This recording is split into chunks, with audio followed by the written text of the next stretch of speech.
లోన కొమ్ముకొచ్చే వెలుతురమ్మ కచ్చ కట్టి కత్తి పడితే చిచ్చు రేపే కాళేవమ్మ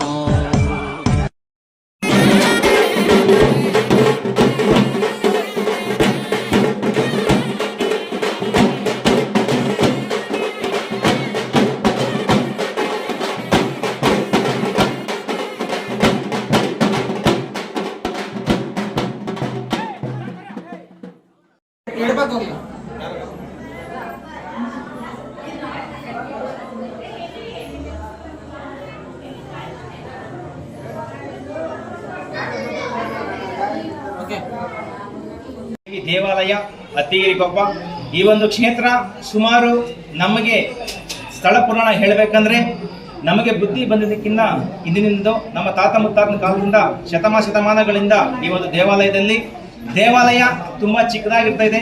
ದೇವಿಗೆ ವರ್ಷಕ್ಕೊಂದ್ಸತಿ ಪೂಜೆ ಪುನಸ್ಕಾರ ನಡೀತಾ ಇರ್ತದೆ. ಅಂತ ಒಂದು ಸಂದರ್ಭದಲ್ಲಿ ದೇವಿ ರೌದ್ರ ರೂಪಳಾಗಿ ಕೋಮಾರಿಯಾಗಿ ಕೋಪಗೊಂಡು ಈ ಒಂದು ಕ್ಷೇತ್ರಕ್ಕೆ ಈ ಒಂದು ಇದರಲ್ಲಿ ಯಾವ ಒಂದು ಜನಗಳು ಸಂಜೆ ಟೈಮಲ್ಲಿ ಅಥವಾ ಮಧ್ಯಾಹ್ನ 12 ಗಂಟೆ ಓಡಾಡೋ ಸಮಯದಲ್ಲಿ ಅವರಿಗೆ ಆರೋಗ್ಯ ಸಮಸ್ಯೆಗಳಾಗ್ತಾ ಇರ್ತದೆ. ಏನಕ್ಕೋಸ್ಕರ ಅಂದ್ರೆ ದೇವಿಗೆ ಪೂಜೆ ಪುನಸ್ಕಾರ ನಿಂತೋದ್ರೆ ಸರಿ ಆಗೋದಿಲ್ಲ. ತದನಂತರಗಳಲ್ಲಿ ನಮ್ಮ ಹಿರಿಯರು ವರ್ಷಕ್ಕೊಂದ್ಸತಿ ವಾಡಿಕೆ ಮಾಡ್ಕೊಂಡು ಪೂಜೆ ಪುನಸ್ಕಾರ ಮಾಡ್ಕೊಂಡ್ ಬರ್ತಾರೆ.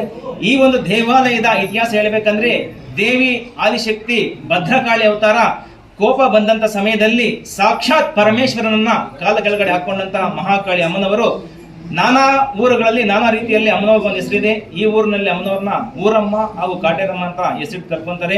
ಈ ಒಂದು ದೇವಾಲಯದಲ್ಲಿ ಸಂತಾನ ಇಲ್ಲದವರಿಗೆ ಸಂತಾನ ಭಾಗ್ಯ ಆಗಿದೆ.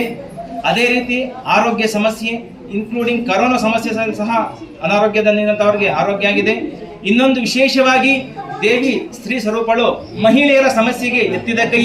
ಮಹಿಳೆಯರು ಹೇಳ್ಕೊಳ್ಳೋದಕ್ಕೆ ಆಗೋದಿಲ್ಲ.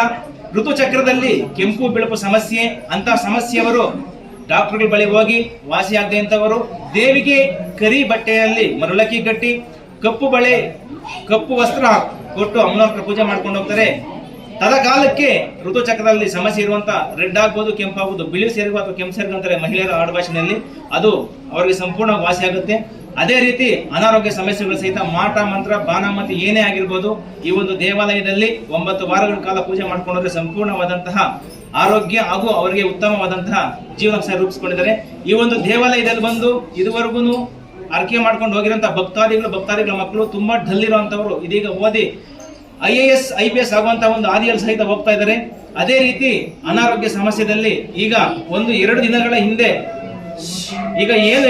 ಹಿಂದೆ ಒಬ್ಬರು ಅನಾರೋಗ್ಯ ಸಮಸ್ಯೆಯಿಂದ ಬಳಲ್ತಾ ಇದ್ದು ಆಕೆಗೆ ಒಂದು ವೈಯಕ್ತಿಕವಾಗಿ ಮೆಂಟಲಿ ಅಬ್ಸರ್ವ್ ಆಗಿರ್ತದೆ. ಅಂದ್ರೆ ಅವ್ರಿಗೆ ಜ್ಞಾಪಕ ಶಕ್ತಿ ಕಡಿಮೆ ಇರ್ತದೆ. ಅವ್ರು ಎಲ್ಲಿ ಇರ್ತೀನಿ ಏನು ಅನ್ನೋದು ಕೂಡ ಸಹಿತ ಮರ್ತೋಗ್ತಾರೆ. ಆ ಒಂದು ಕುಟುಂಬದವರು ಬಂದು ದೇವಾಲಯದಲ್ಲಿ ಪ್ರಾರ್ಥನೆ ಮಾಡ್ಕೊಂಡು ಅರ್ಕೆ ಮಾಡ್ಕೊಂಡು ಹೋಗ್ತಾರೆ, ನಮ್ಮ ತಾಯಿ ಸಿಗ್ಬೇಕು ಅಂತ. ಅದೇ ರೀತಿ ಅಮ್ಮನವರು ಆಶೀರ್ವಾದ ಕೊಟ್ಟಂಗೆ ಆ ಒಂದು ತಾಯಿ ಕಳೆದೋಗಿರುವಂತ ತಾಯಿ ಕೆಲವು ಗಂಟೆಗಳಲ್ಲಿ ಯಾವುದೇ ಒಂದು ಸಪೋರ್ಟ್ ಇಲ್ದಿರ ಯಾರು ಕರ್ಕೊಂಡ್ ಬರ್ತೀರಾ ಸಾಕ್ಷಾತ್ ದೇವಿಯ ಒಂದು ದಾರಿ ತೋರಿಸಿ ಆ ಒಂದು ಕಳೆದೋಗಿರೋ ತಾಯಿ ಸಹಿತ ಮನೆಗೆ ಬಂದಿರುವಂತದ್ದು ಈ ದೇವಸ್ಥಾನದ ನಿದರ್ಶನಗಳು. ಅದೇ ರೀತಿ ಸುಮಾರು ದಿನಗಳಿಂದ ಸಮಸ್ಯೆ ಇರುವಂತಹ ಅನಾರೋಗ್ಯ ಸಮಸ್ಯೆಗಳು ದೇವಾಲಯಕ್ಕೆ ಬಂದಂತಹ ಸಂದರ್ಭದಲ್ಲಿ ವಾಸಿಯಾಗಿದೆ. ದೇವಾಲಯದಲ್ಲಿ ಪ್ರಮುಖವಾಗಿ ಹಳ್ಳಿ ಕಡೆ ಬೋರ್ವೆಲ್ ಕೊಡಿಸುವಂತ ಸಮಯದಲ್ಲಿ ಹೂ ಕೇಳುವಂತ ಪದ್ಧತಿ ಇದೆ.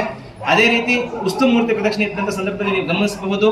ಫಲಾಫಲಗಳು ಅಮ್ಮನವ್ರ ಕಡೆಯಿಂದ ಅನುಕೂಲ ಆಗೋಂಗಿದ್ರೆ ಬಲ ಪ್ರದಕ್ಷಿಣೆ ಕೊಡ್ತೈತೆ, ಏನಾದ್ರು ಸಮಸ್ಯೆ ಇದೆ ಎಡ ಪ್ರದಕ್ಷಿಣೆ ಕೊಡ್ತೈತೆ, ಸ್ಥಿರವಾಗಿ ನಿಂತ್ಕೊಂಡ್ರೆ ಏನಾದ್ರು ಸಮಸ್ಯೆ ಇದೆ ತೋರಿಸ್ಕೊಡ್ತೈತೆ. ಇದೇ ರೀತಿ ಪ್ರತಿಯೊಂದು ಸಮಸ್ಯೆಗೂ ದೇವಿ ಪರಿಹಾರ ಕಂಡುಕೊಟ್ಟು ಭಕ್ತಾದಿಗಳನ್ನ ಇನ್ನಷ್ಟು ನಮ್ಮ ಕರ್ನಾಟಕ, ಆಂಧ್ರ ಪ್ರದೇಶ, ತಮಿಳುನಾಡು ಗಡಿ ಭಾಗಗಳಲ್ಲಿರೋ ಸುಮಾರು ಪ್ರದೇಶಗಳಿಂದ ಭಕ್ತಾದಿಗಳು ಬರ್ತಾ ಇದ್ದಾರೆ. ಇಲ್ಲಿನ ಫಲಾಫಲಗಳು ಇಲ್ಲಿ ಪೂಜೆ ಮಾಡುವಂತ ನಾವು ಅರ್ಚಕರು ಕೇಳೋದಕ್ಕಿಂತ ಸಾಕ್ಷಾತ್ ನಿದರ್ಶನ ಇರುವಂತಹ ಆ ಭಕ್ತಾದಿಗಳನ್ನ ಕೇಳಿ ಅವ್ರ ಕಡೆ ನೀವು ವಿಷಯ ತಿಳ್ಕೊಬೇಕಾಗಿ ತಿಳಿಸ್ತಾ ಇದ್ದೀನಿ. ಧನ್ಯವಾದಗಳು. ನಾನು ಈ ದೇವಸ್ಥಾನಕ್ಕೆ ಚೆನ್ನಾಗಿದ್ದೀನಿ. ಬರೋಕ್ಕೆ ಮುಂಚೆ ಅನಾರೋಗ್ಯದಿಂದ ಇದ್ದೆ. ಇಲ್ಲಿ ಬಂದಮೇಲೆ ಅನಾರೋಗ್ಯ ಚೆನ್ನಾಗಾಯಿತು, ಆರೋಗ್ಯ ಎಲ್ಲ ಚೆನ್ನಾಗಿ ಬಂತು, ಮದುವೆ ಅದೇ ಚೆನ್ನಾಗಿದ್ದೀನಿ. ಕೋಲಾರ ಜಿಲ್ಲೆ ಬಂಗಾರಪೇಟೆ ತಾಲೂಕು ಅತ್ತಿಗಿರಿಕೊಪ್ಪ ಅಂತ ಇಲ್ಲಿ ಒಂದು ಕಾಟೇರಮ್ಮ ದೇವಿಯ ದೇವಸ್ಥಾನ ಇದೆ. ಇಲ್ಲಿ ಹಲವಾರು ಭಕ್ತಾದಿಗಳು ಬಂದು ಅವ್ರವ್ರಿಗೆ ಏನೇನು ನೆನೆಸ್ಕೊಂಡಿರ್ತಾರೆ ಅದೆಲ್ಲ ನೆರವೇರಾಗಿದೆ. ಅವ್ರಿಗೆ ತುಂಬ ಶಕ್ತಿ ಇದೆ ಅಮ್ಮನಿಗೆ. ನನಗೂ ಸ್ವಲ್ಪ ಆರೋಗ್ಯ ಸಮಸ್ಯೆ ಇತ್ತು, ಇಲ್ಲಿ ಬಂದಿದ್ದೆ, ಎಲ್ಲ ಚೆನ್ನಾಗಾಗಿ ನಾರ್ಮಲಾಗಿ ಆಗಿದ್ದೀನಿ.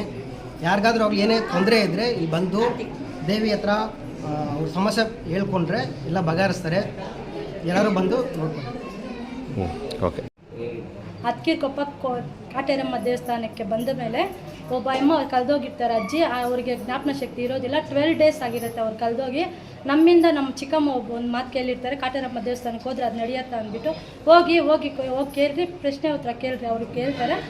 ಕೇಳಿದ್ಮೇಲೆ ಅವ್ರು ಹೇಳಿರ್ತಾರೆ, ಸಂಡೇ ಸಿಗ್ತಾರೆ ನಿಮ್ಮಮ್ಮ, ನೀವು ಇಂಥ ಬಟ್ಟೆ ಹಾಕಿರ್ತಾರೆ, ಹಿಂಗೆ ಬರ್ತಾರೆ, ನಿಮ್ಮ ಮನೆ KGF ಅಲ್ಲಿ ಇರ್ತಾರೆ, ಇಲ್ಲಾಂದರೆ ಬೂದಿಕೋಟೆ ಸರ್ಕಲ್ ಇರ್ತಾರೆ ಅಂತಾರೆ. ಅವ್ರು ಹೋಗಿ ಹುಡುಕ್ತಾರೆ, ಸಿಕ್ಕಿರಲ್ಲ, ಅವ್ರಿಗೇನು ಗೊತ್ತಾಗಿರಲ್ಲ, ಹೋಗಿದ್ದೋಗಿರ್ತಾರೆ ಮನೇಲಿ. ತಿರ್ಗಾ ನನಗೊಂದು ಫೋನ್ ಬರುತ್ತೆ, ಇಲ್ಲ ನಮ್ಮಮ್ಮ ಸಿಕ್ಕಲಿಲ್ಲ ಅಂತಾರೆ. ತಿರ್ಗಾ ಮಂಗಳವಾರ ಬೆಳಿಗ್ಗೆ ರೈಲ್ವೆ ಸ್ಟೇಷನಲ್ಲಿ ಅವರಷ್ಟಿಗೆ ಅವರೇ ಅವ್ರ ಮನೆಗೆ ಹೋಗಿ ಸೇರಿರ್ತಾರೆ. ನಾನೆಲ್ಲ ಪರವಾಗಿಲ್ಲ, ಒಂದು ಸ್ವಲ್ಪ ಚೆನ್ನಾಗಿದ್ದೀನಿ. ನಾನು ತುಂಬ ದುಃಖದಾಗ ಬಂದೆ, ಸ್ವಲ್ಪ ಚೆನ್ನಾಗಿದ್ದೀನಿ. ನಾವು ಇಲ್ಲಿ ದೇವಸ್ಥಾನಕ್ಕೆ ಬಂದಮೇಲೆ ನನ್ನ ಮಗ ತುಂಬ ಡಲ್ಲಾಗಿದ್ದ. ಇಲ್ಲಿಗೆ ಬಂದಮೇಲೆ ನನ್ನ ಮಗನಿಗೆ ಬುಕ್ ಎತ್ತೋದು, ಓದೋದು ಎಲ್ಲ ಗಮನ ಬಂದಿದೆ. ಈ ದೇವಸ್ಥಾನದಿಂದ ನನ್ನ ಮಗನ ಚೆನ್ನಾಗಾಗಿದೆ. ಅದಕ್ಕೋಸ್ಕರ ನಾವು ಈ ದೇವ್ರನ್ನ ನಂಬಿದ್ದೀವಿ. ನಮ್ಮ ತಾಯಿಯವರು ಅಲ್ಲಿಂದ ಬಂದಾಗ ಸ್ವಲ್ಪ ಹೆಲ್ತಲ್ಲಿ ಸ್ವಲ್ಪ ಸುಸ್ತಾಗಿತ್ತು. ಈಗ ಬಂದಮೇಲೆ ಸ್ವಲ್ಪ ಗೆಲುವಾಗಿದ್ದಾರೆ. ಮತ್ತು ನಾನೊಂದು 3ನೇ ಟೈಮ್ ಬರ್ತಾಯಿದ್ದೀನಿ. ನನಗೆ ಆರೋಗ್ಯ ಸಮಸ್ಯೆ ಇತ್ತು. ಈಗ ಇಲ್ಲಿ ಬಂದು ಪೂಜೆ ಮಾಡ್ಕೊಂಡೋಗಿನ ಸ್ವಲ್ಪ ಪರವಾಗಿದೆ. 3 ವರ್ಷದಿಂದ ಬರ್ತಾ ಇದ್ದೀನಿ. ಕಾಲು ಸ್ವಲ್ಪ ಪ್ರಾಬ್ಲಮ್ ಆಗಿತ್ತು. ಇಲ್ಲಿ ಬಂದಮೇಲೆ ನೀಟಾಗಿ ಫುಲ್ ಕ್ಲಿಯರ್ ಆಗಿದೆ. ಪರವಾಗಿಲ್ಲ, ಈ ದೇವಸ್ಥಾನ ಬಂದಾಗಿಂದ ಏನು ಪ್ರಾಬ್ಲಮ್ ಇಲ್ಲ, ನೀಟಾಗಿದ್ದೀವಿ. ಮದುವೆಯಾಗಿ 4 ವರ್ಷ ಮಕ್ಕಳಿದ್ದಿಲ್ಲ. ಈ ತಾಯಿ ಹತ್ರ ಬಂದಮೇಲೆ ಆಶೀರ್ವಾದ ಕೊಟ್ಟು ಒಂದು ಮಗು ಬಂದಾಯಿತು. ಗರ್ಭವಾಗಿದೆ. ಈ ತಾಯಿ ಇದರಿಂದ ನಮ್ಗೆ ಒಳ್ಳೆಯ ಅನುಕೂಲ ಆಗ್ತಾಯಿದೆ. ಎಷ್ಟೇ ಕಷ್ಟ ಬಂದರೂ ಕೂಡ ಕಳ್ಕೊಂಡ್ರೆ ನೆರವೇರುತ್ತದೆ. ಇದಕ್ಕೆ ಇಷ್ಟ